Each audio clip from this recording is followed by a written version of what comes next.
Hello, everyone. It's nice to be with you. You know, if you're a parent, which I imagine you are listening to this, chances are you're feeling kind of frustrated, maybe overwhelmed, and pretty exhausted. And I get that because as a parent of 4 grown kids myself and a grandmother of 4 kids, I can tell you one thing I've learned as a pediatrician over the past 30 years for sure, and that's this, that parenting for you is a lot harder than it was for my husband and I during the 1990s and 2000s. There's so much that you have to contend with that we didn't have to contend with, and a lot of things competing for your time with your kids. And a lot of the parents who come into my practice, I see are very frazzled and worried about so many things. And I ask them if they feel like they're riding the crazy train, and many do.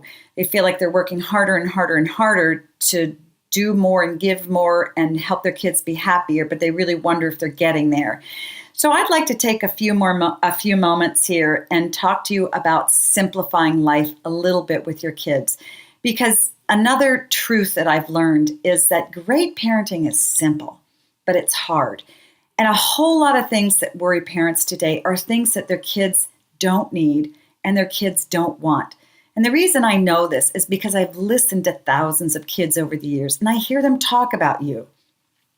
I've heard what they say they want and need from their parents.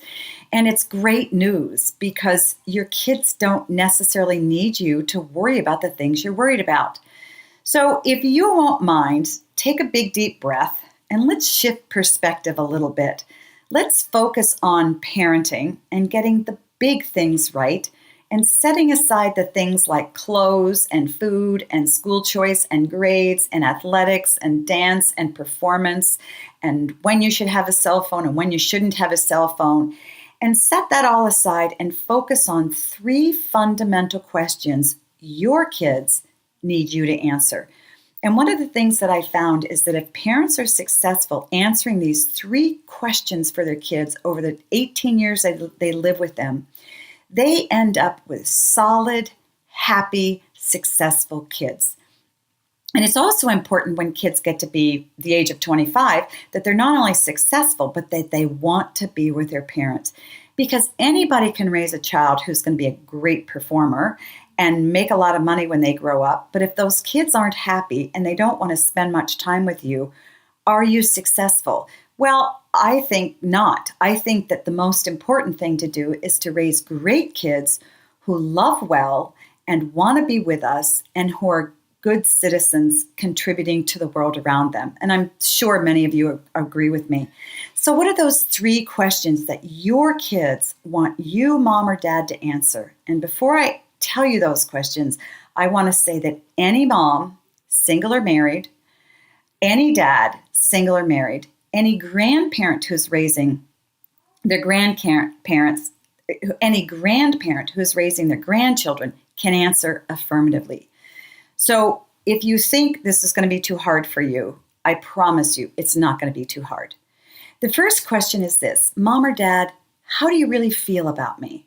Second question is, Mom or Dad, what do you believe about me? And the third question is, Mom or Dad, what do you hope for me? At first blush, we think those are pretty easy questions. Why in the world would you even have to think about them? Because we know we love our kids. You probably say, I know I love my kids. I don't need to worry about it. I know you love your kids or you wouldn't be watching this video. But that doesn't necessarily mean that your kids feel loved. You can't imagine the number of kids I see in my practice who, when I ask them to tell me who loves them, particularly if they're struggling with something, many kids answer, well, my mom does because she has to, and I'm not so sure about my dad. And the thing that's extraordinary to me is that often I know the parents, and I know their parents are crazy about the kids, but there's this disconnect. Parents are loving them, but the kids don't feel loved. So what we need to do is pay attention to what makes our kids feel loved. And the truth of the matter is, what makes our kids feel really loved is spending time with them, knowing that we want their company. Say, well, that's just too easy. That's too easy. Well, we feel often that the way to love our kids is to send them to the best schools and buy them the right clothes and make sure they excel at the sports they're good at. But That makes kids feel like good performers. It doesn't necessarily make them feel loved.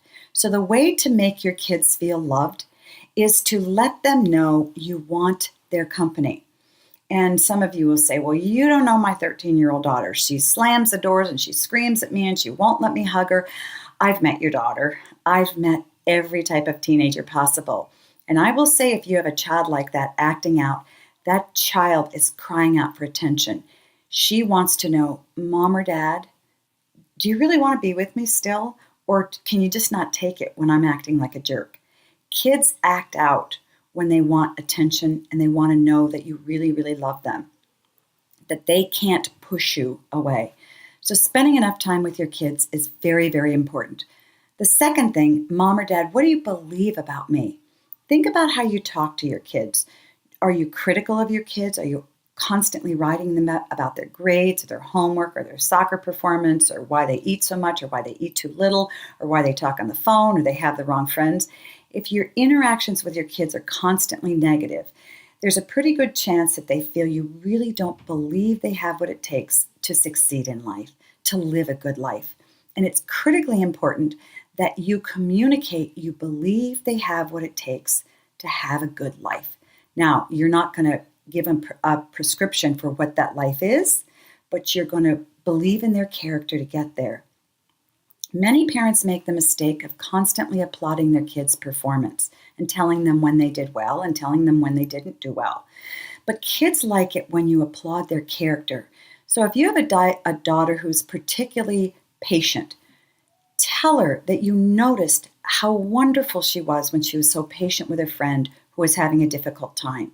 If you have a son who is very tenacious and studies hard but just can't get that math, and he's working really hard for that C, say, you know what? Tenacity is really important at succeeding in life, and you've got it, and I'm so proud of you. Who we say our kids are is who our kids become. So it's critically important that you communicate to your kids you believe in them. Not that they can do certain things well, but you believe in their character.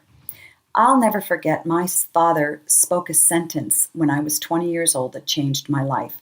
When I was 21, I applied to a whole lot of medical schools. I was a senior in college.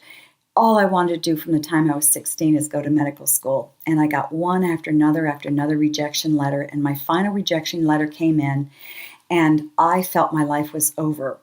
I left college, graduated, went home to live with my parents to try to figure out a plan B because I didn't have a backup plan. And I heard my father talking on the phone in his study one evening, and I stopped and I heard him say this: my daughter Meg will be going to medical school in the next couple of years. And when I heard him say that, I was stunned.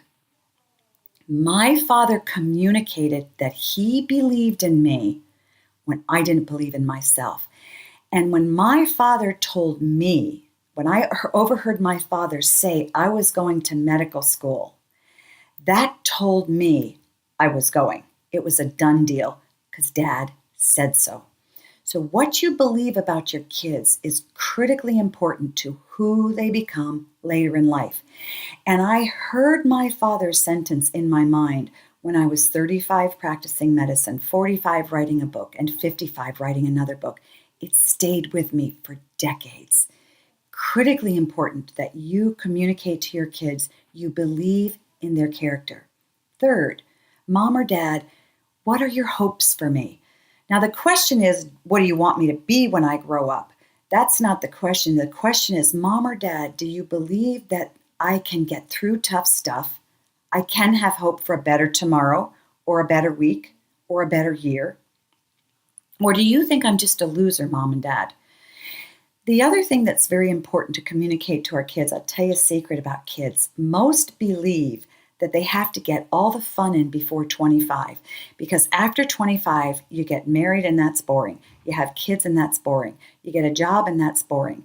You buy a house and that's boring. Everything gets boring. So your job as a good parent is to communicate to your kids that the great life really starts after 25, that maybe, in fact, being 16 is painful. And maybe this is the tough point that you need to help them get through. So you need to communicate that they have hope, you have hope for them, and you're going to dream with them about their future. So how do you do all these things? How do you communicate these things? Pay attention to what you say. Record yourself if you need to. Pay attention to your tone, your inflection, your body language. Pay attention to the words you use. Are you telling your kids you love them? Are you telling them about their character? And are you applauding that? Are you telling them that they can get over a difficult time? One trick that I have found works very well for a lot of parents, and this worked well for me, is to follow what I call the 15-30-1 rule. Try for 1 month to spend 15 minutes more per day at home with your kids. Why? You say it's just 15 minutes because you're communicating to your kids just by spending more time at home that you see them, you want to hear them, you want to help them, you want to sit with them. If they're studying in a room, just go sit on the floor and read a book, and they may think you're a weirdo, but oh well. You may look weird, but doesn't matter. You're communicating to them that you want to be with them. You like their company. 30, spend 30 minutes a day at home with your phone off. Turn the phone off. How would you feel if while I was giving this lecture, I was sitting over here texting the entire time, looking and doing other things, multitasking because I'm a woman and a great multitasker? You would feel very disregarded, and you should. That would be incredibly rude. When we turn our phones off and we turn our computers off and we pay attention to our kids, they feel loved. So many kids I hear say, I can't stand it when mom's on her phone too much. One child actually called his mother's phone. He was in kindergarten. I'll never forget this. It went off while I was examining him. He said, that's what we call the family killer, my mother's phone. Truth of it is, many of us are addicted to our phones and our computers. 30 minutes, phone off every day for a month. And one-on-one time with one child once a week. Again, if you're struggling with your 13-year-old or your 5-year-old or your 18-year-old and they don't want to have anything to do with you, the answer to that is spend more time with your kids, particularly if you're having a hard time with them. I've worked with a lot of tough teens, and the answer is to always spend more time with their parents because you need to balance the tough time with your kids, the times you're arguing and the times they're slamming door, with time away, having fun.